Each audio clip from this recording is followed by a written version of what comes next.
Hey guys, this is Matt with BleepinJeep.com, and today I'm going to be modifying the intake of the black zombie Jeep. Now this is a Renix.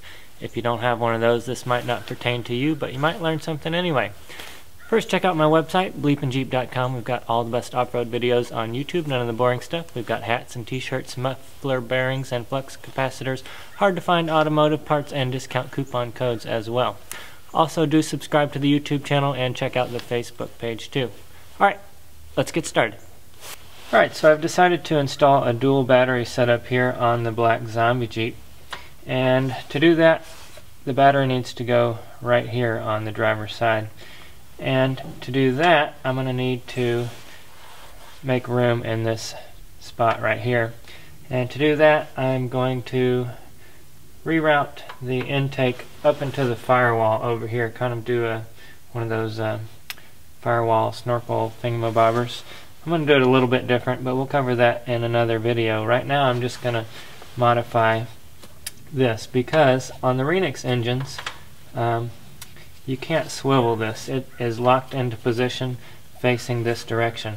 I believe on the 91 and later Jeeps you can just turn that any which way you like because it's a little bit different setup on top here. But on the Renix throttle body it does not move, and I'll show you that in just a second. Now today we're going to modify that so that I can swivel this any direction and reroute it that direction. Alright, so here is the throttle body for the Renix. As you can see, it's just a flat flange and this rubber piece bolts right onto it. Now luckily there is a metal ring on this rubber piece, and I've got one of those right here. So the plan is to take that metal ring and weld a pipe onto that. And then I'll cut the pipe, or I'll do that beforehand, either way, and then I'll be able to put anything I want on top of that and route it any direction that I want to. So it would be fairly simple, except for that this flange is not perfectly round. There's a little offshoot right here for one of the sensors, and if this was a thinner gauge pipe I could just bend that out, but since it's really thick, this is the only thing I could find that would fit exactly on there.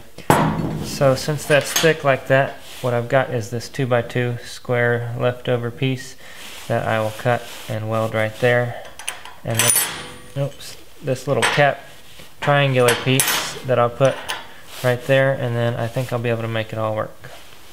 So the first step will be to grind the paint off with the flap wheel.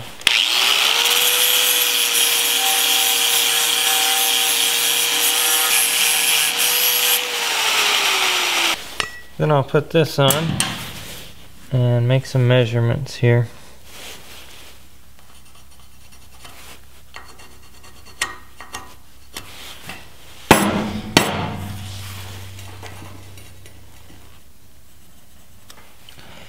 And make some cuts.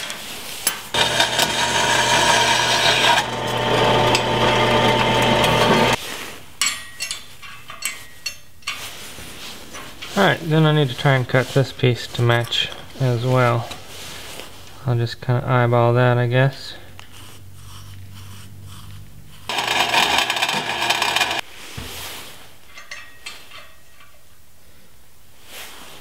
Alright, now I just need to grind that out a little bit, and then I'll need to open up this so that the air can bypass and down into that hole.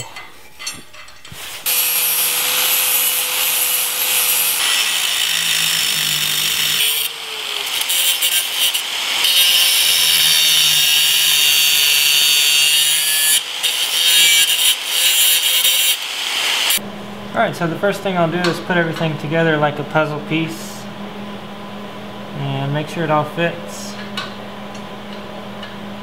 and then I'm going to tack it down.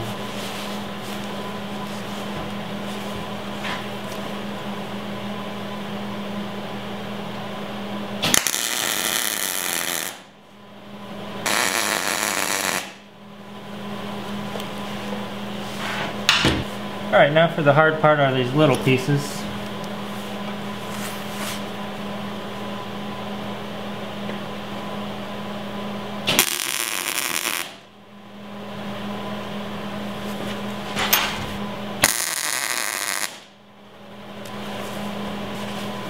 top.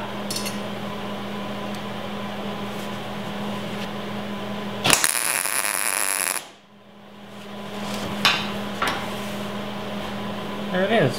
Now I just got to weld it up.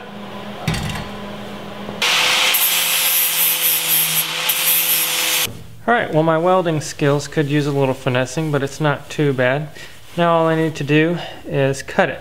Before I do that, I need to make sure I cut it to the right length.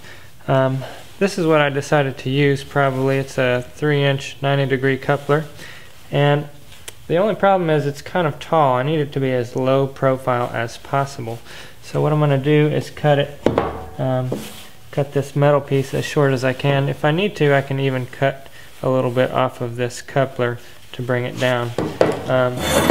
The main issue is that I missed this. I might have to cut a notch out of the PVC to miss that. But right now, I'm going to start by cutting it right here. That should be enough clearance, and we'll see what happens.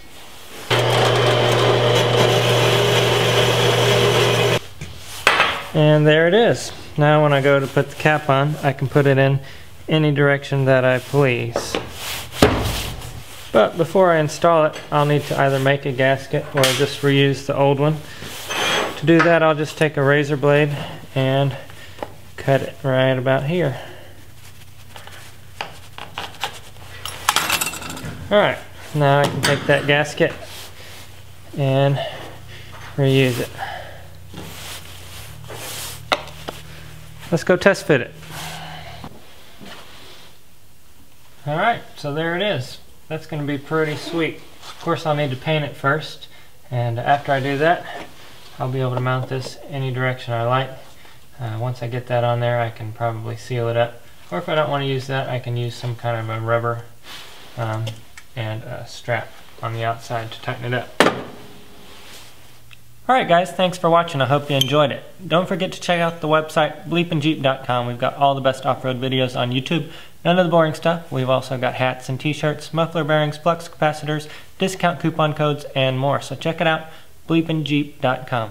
Also do subscribe to the YouTube channel and check out the Facebook page as well. Leave your comments below, and we'll see you next time.